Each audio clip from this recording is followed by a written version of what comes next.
خب اسم گل پسر چیه؟ چی انتخاب کردین؟ دیوید. باید بدونی وقتی ساکن ایرانی اسم بچه‌تون نمیتونی بذاری دیوید.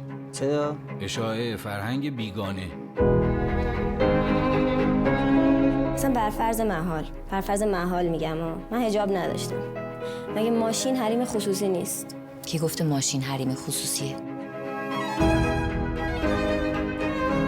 They're so beautiful. You don't like guys?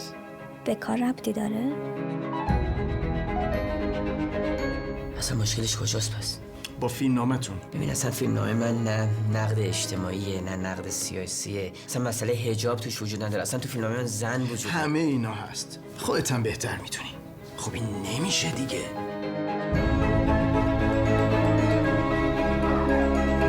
مینو این بچه من بود. مینو جون مامان من اینجام قربونت برم. شما که میدونی سگ نجسه ممنوعه میگیرم. من تا سگمو نگیرم از اینجا نمیرم.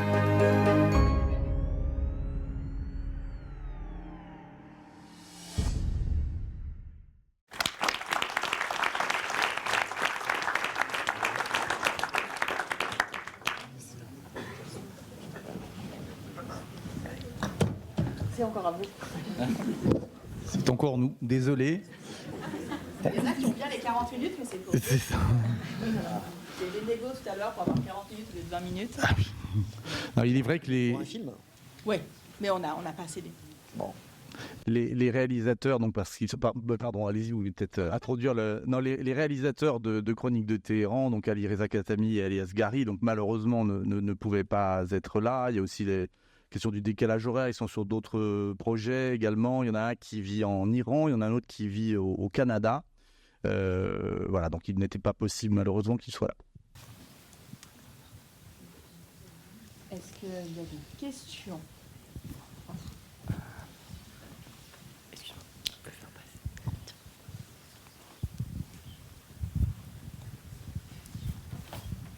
Bonjour. Pouvez-vous nous parler de la réception du film en Iran par rapport à la réception occidentale? Le film en Iran, comme vous pouvez l'imaginer, n'est pas sorti.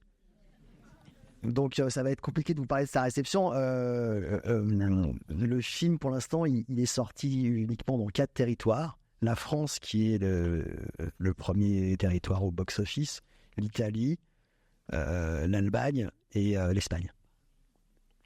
Donc, et je pense qu'effectivement, en Iran, il ne sortira pas. Est-ce que je pense, pardon.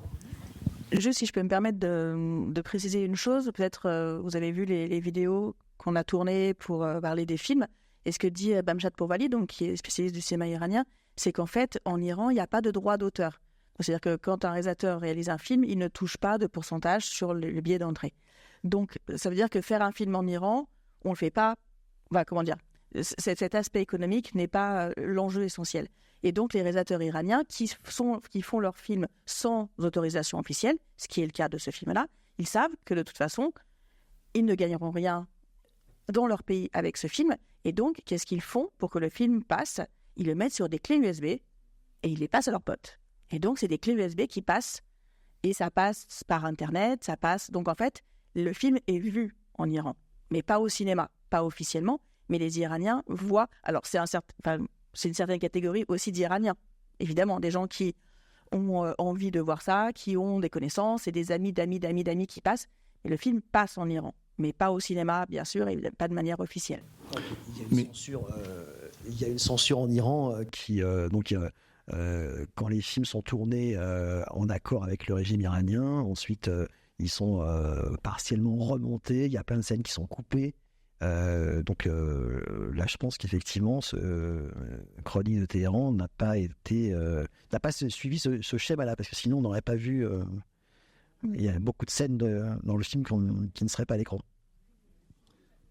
Et c'est pour ça que non seulement ils ne gagnent rien, mais ils ont tout à perdre. À l'issue de la sélection du film au Festival de Cannes, les réalisateurs et aussi les comédiens et comédiennes qui ont participé au film ont été interrogés quant à leur participation à ce film. Les réalisateurs, comme ils le précisent, n'avaient pas informé chacun des comédiens et des comédiennes qui participaient dans les sketchs que les sketchs faisaient partie d'une grande œuvre de cinéma, d'un long métrage. C'est-à-dire que chacun pensait tourner un petit court-métrage qui n'avait évidemment pas la même portée que dans ce film où les courts-métrages, où les sketchs sont mis bout à bout avec une force politique absolument indéniable. Bonjour.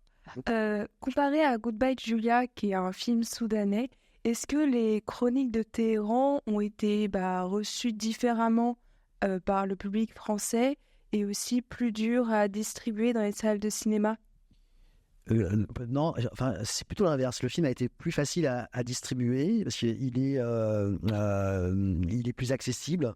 Et ce qui nous a permis de le diffuser, bon, évidemment, dans un premier temps, dans tous les cinémas à essai. Mais par rapport à Goodbye Julia, qui était sorti dans 50 cinémas en première semaine, là on en avait le double. Donc, à ce jour, Chronique, il frôle les 100 000 entrées, ce qui est vraiment bien pour ce type de film, alors que Goodbye on a fait 3 fois moins.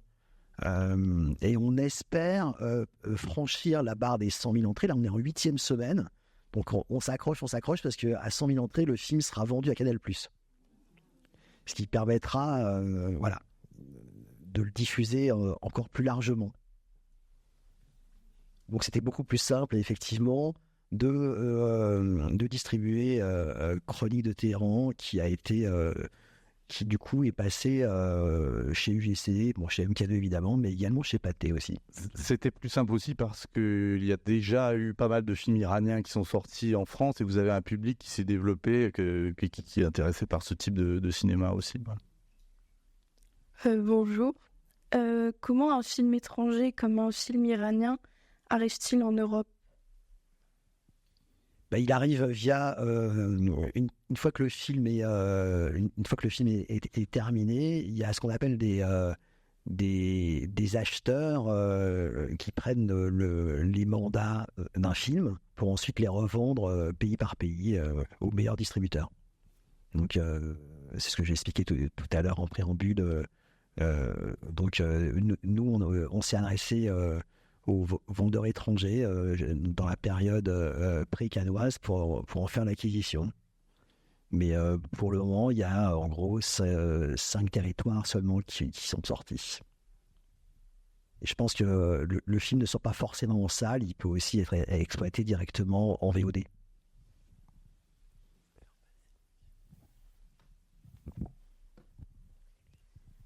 Bonjour. Ce serait pour revenir à un moment du film. Ce serait à la fin où j'ai pas compris la scène où il y a une personne âgée sur son siège et tout autour de lui le décor il explose. Est-ce que vous pouvez m'éclaircir s'il vous plaît? Là encore, si vous voulez, je pense que c'est une fin qui vous propose d'interpréter, même si tout ce qu'on voit dans le film, effectivement, c'est une société qui va mal, dont les membres souffrent.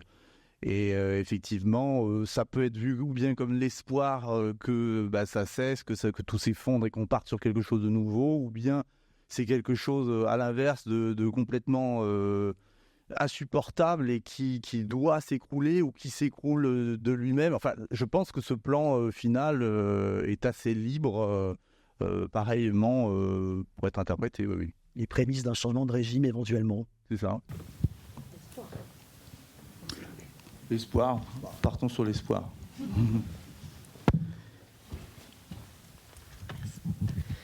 Quelles sont les démarches que vous mettez en œuvre lors de la distribution d'un film?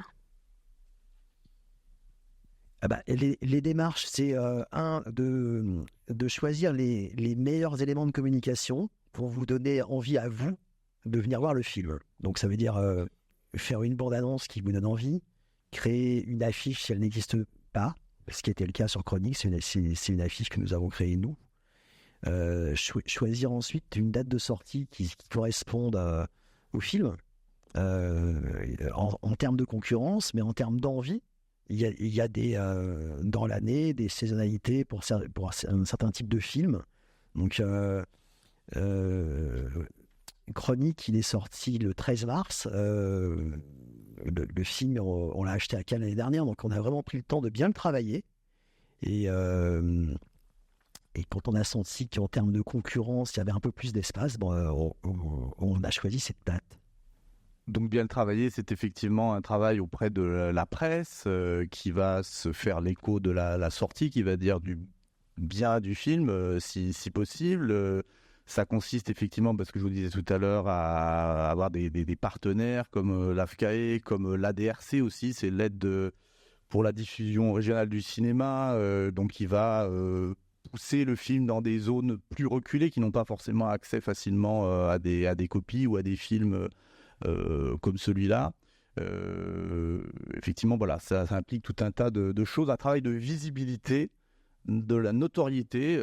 Voilà, les gens savent, ah tiens, il y a Chronique de Téhéran la semaine prochaine. Là, vous avez fait la moitié du travail. Maintenant, la deuxième moitié du travail, c'est donner envie d'aller voir le film. Donc la notoriété, ça ne fait pas tout, mais il faut d'abord avoir de la notoriété pour ensuite effectivement pouvoir faire amener le public dans les salles. Ce qu'il faut, c'est vraiment réussir à donner envie. On fait environ 30 000 entrées première semaine, donc c'est sur un film comme celui-ci, 30 000 entrées, c'est gagnant parce que on sait qu'il y a suffisamment de bouche avec 30 000 entrées pour qu'il y ait ensuite un bouche-oreille qui se déclenche. Et ce qu'il faut sur un film comme Chronique de Téhéran, c'est qu'il reste à l'affiche pendant un minimum de 8 à 10 semaines. Parce que le bouche-oreille, ça met du temps. Et souvent, les gens nous disent « Ah, mais je voulais aller voir le film, mais il n'est plus à l'affiche. » Donc, c'est toujours frustrant d'entendre ça. Donc, on s'attache chez ARP à faire en sorte que les films restent à l'affiche le plus longtemps possible. Même dans les petites salles de continuation, peu importe, mais au moins que le film soit visible dans une salle de cinéma.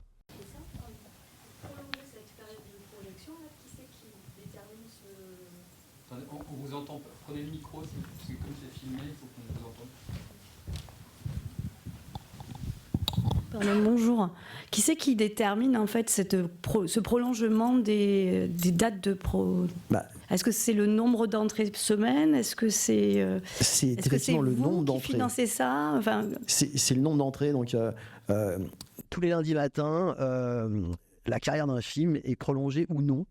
Ce qu'on appelle la programmation. Donc entre 9h et 13h, on discute avec tous les exploitants qui exploitent les films ARP. Donc là, on parle de Chronique de Téhéran. Si vous avez un cinéma qui a 3 écrans, par exemple, il faut que le film, pour rester à l'affiche avec une exposition correcte, fasse... souvent, aujourd'hui, un cinéma de 3 écrans, il peut exploiter jusqu'à 10 films. Il faut que votre film soit dans les 5 premiers pour maintenir un niveau d'exposition suffisant pour espérer faire ensuite d'autres semaines. Donc tout se négocie le lundi entre 8h et 13h. Et ça se prépare même dès le vendredi. C'est un peu comme la bourse, en fait, le lundi matin.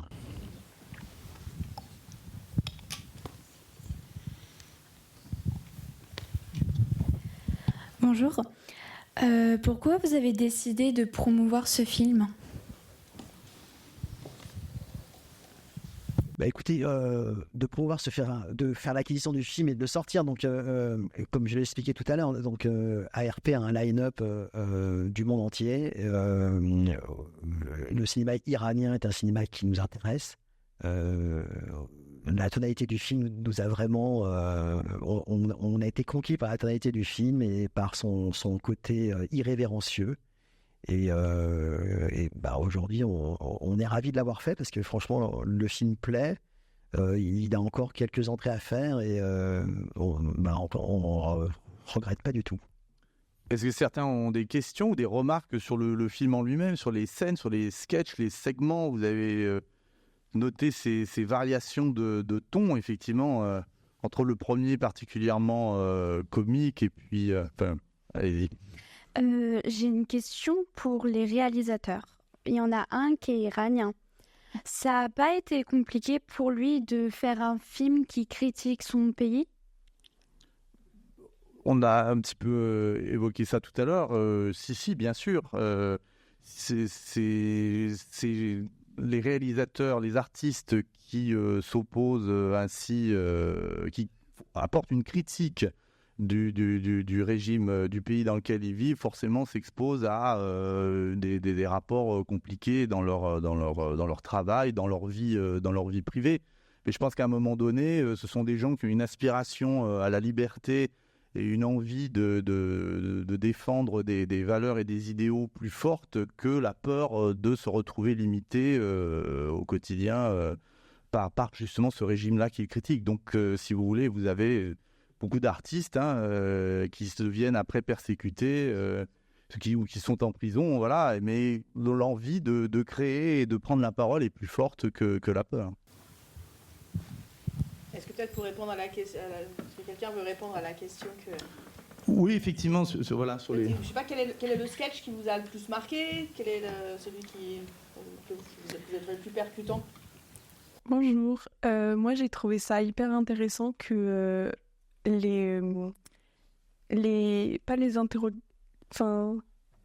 ce qui représente l'État soit caché par la caméra. Enfin, je sais pas si c'est fait exprès, mais j'ai trouvé ça hyper intéressant. C'est tout à fait bien vu, c'est une excellente remarque. Vous avez un dispositif de mise en scène a priori simple, mais qui peut faire l'objet d'une analyse très poussée. Vous avez effectivement ce cadre qui enserre les protagonistes, et avec cette voix off systématiquement qui va faire ces interrogatoires de manière très combinatoire et inquiétante et menaçante, etc. Et effectivement, on voit ces gens-là aux prises avec une voix, tout simplement, mais derrière laquelle il y a tout un régime. Donc c'est un des dispositifs, comme le plan fixe. Et notamment le plan fixe, vous avez, dans le deuxième film, c'est particulièrement frappant quand vous avez cette petite fille qui danse, qui est toute contente sur la musique, etc. À chaque fois qu'elle sort du cadre, elle se retrouve avec de plus en plus habillée, à chaque fois qu'elle rentre et qu'elle sort, et puis elle n'a plus du tout envie de danser. Donc c'est vraiment un langage cinématographique que vous avez là à l'œuvre qui est particulièrement fort, beaucoup plus fort que si la caméra se baladait, qu'on la voyait s'habiller, etc. C'est-à-dire ces allers-retours, une mise en scène un petit peu faire penser au théâtre, parce que à chaque fois on a comme une scène, voilà. Ça impacte évidemment forcément, et ça vous donne ces variations de tonalité aussi par rapport à l'écriture. Le premier sketch est quand même très drôle. Vous avez ce personnage qui ne peut pas appeler son fils David, et puis vous avez cette rupture après avec la petite fille. Vous avez, je pense, particulièrement de l'émotion. Vous ressentez de l'émotion avec cette dame qui cherche son chien. Donc on n'est plus du tout bien dans la comédie ou bien dans la tension qu'on va aussi avoir dans la scène où effectivement vous avez cet homme qui doit montrer ses tatouages, etc. Et aussi cette dame qui pour une offre d'emploi se voit complètement questionnée de manière intime et désagréable. Donc vous avez toutes ces variations de tonalité qui rendent le film extrêmement percutant.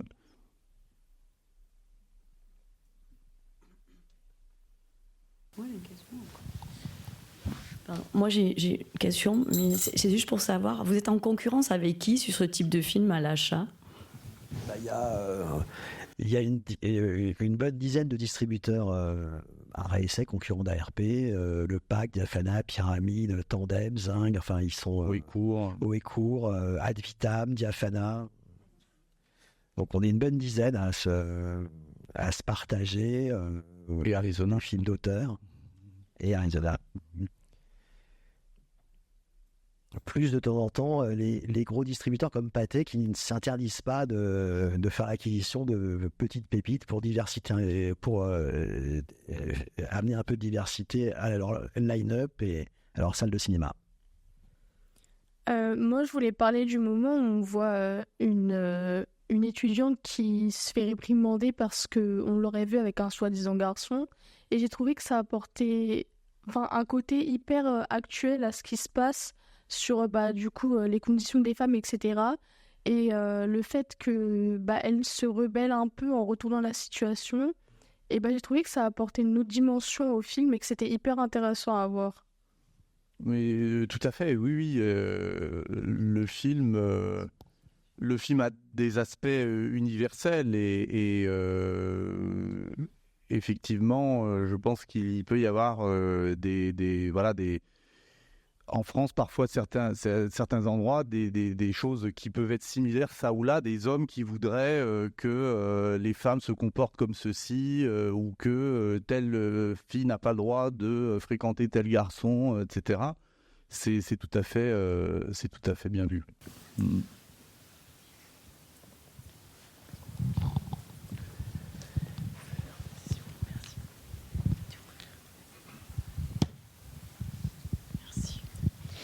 Est-ce que ça vous arrive d'assister à des tournages? Quand on achète un film sur scénario, effectivement, on passe sur le tournage. Oui, ça nous arrive. Ça permet de voir un peu, de prendre un peu la température sur le film, de faire connaissance avec les talents aussi, parce que c'est toujours bien de préparer la sortie d'un film. On avance sur le tournage, on fait connaissance des talents si on ne les connaît pas déjà. Comme ça, je veux dire, on sera amené à les revoir de toute façon pour la sortie, pour la promo, pour une éventuelle tournée province. Donc, c'est très intéressant d'aller sur les tournages, effectivement, voir un petit peu comment se passent les rapports entre les talents avec le metteur en scène, et ça nous donne une idée de la finalité, mais des fois, on a des surprises, des bonnes, des mauvaises, tout peut arriver.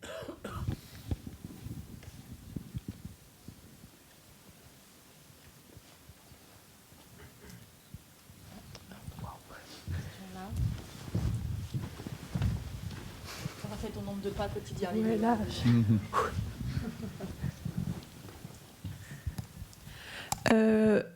Lors de l'acquisition d'un film, est-ce que vous êtes comme dans une salle aux enchères, ou vous êtes autour d'une table et... Non, ça se passe pas comme ça. Généralement, il y a comme je le disais tout à l'heure, un vendeur. Donc, le vendeur reçoit les distributeurs un par un.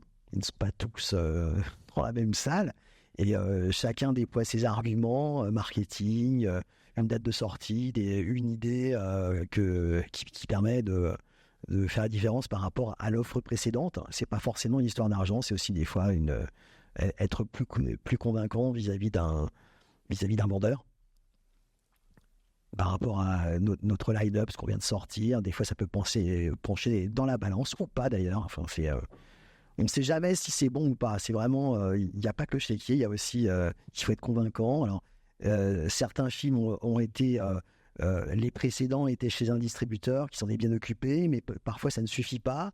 Le suivant n'est pas forcément chez vous. Il n'y a pas de règle en fait. La fidélité existe, mais pas tout le temps. Rarement, je dirais. Il y a une dernière question. Ah, non. Ah, alors il y aura une dernière question parce que j'ai beaucoup. Ok, voilà.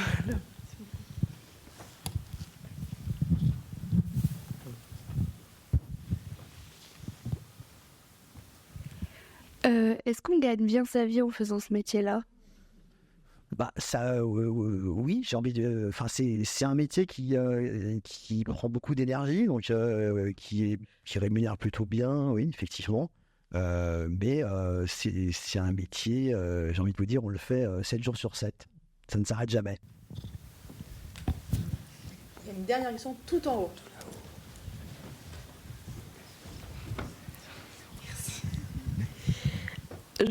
J'aimerais bien savoir ce que remporter le prix Jean Renoir, ça apporterait aux Chroniques de Téhéran.